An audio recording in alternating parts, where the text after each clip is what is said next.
இயேசுவே உம்மை ஆராதிக்கின்றோம், எம் வாழ்வை உமக்கு அளிக்கின்றோம், உம்மை அன்பு செய்கின்றோம்.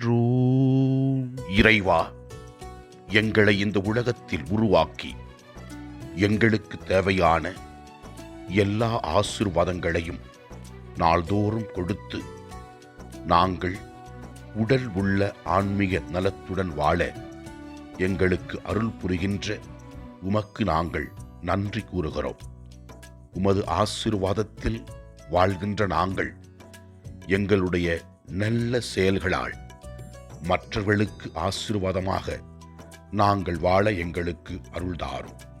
முதல் வாசகத்திலே நாம் பார்க்கிறோம், நாம் நம்மோடு வாழ்கின்ற மக்களோடு நல் உறவோடு வாழ வேண்டும் என்று கூறுகிறது. உன் சகோதரனை உன் உள்ளத்தில் பகையாதே, உனக்கு அடுத்து இருப்பவர் பாவம் செய்யாதபடி கடிந்து கொள், பழிக்கு பலியென உன் இனத்தார் மேல் காழ்ப்பு கொள்ளாதே, உன்மீது நீ அன்பு செலுத்துவது போல உனக்கு அடுத்து இருப்பவர் மீதும் அன்பு கூறுவாயாக என்று வாழ்க்கை நெறிமுறைகளை நமக்கு முதல் வாசகம் தெளிவுபடுத்துகிறது.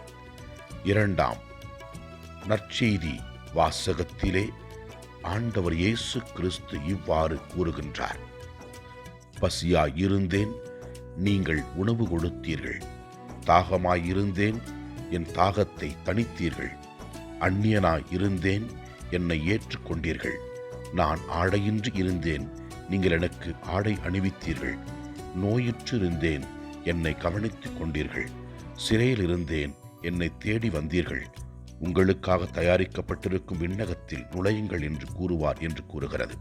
ஆண்டவரே, நாங்கள் நல்லதை செய்து உம்மோடு வாழ்கின்ற வரத்தை எங்களுக்கு தாரும். ஆண்டவரை நோக்கி ஜெபிப்போம். எல்லாம் அல்ல இறைவன், தந்தை, மகன், தூய ஆவியார்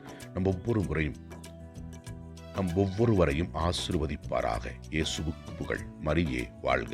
ஆமென்.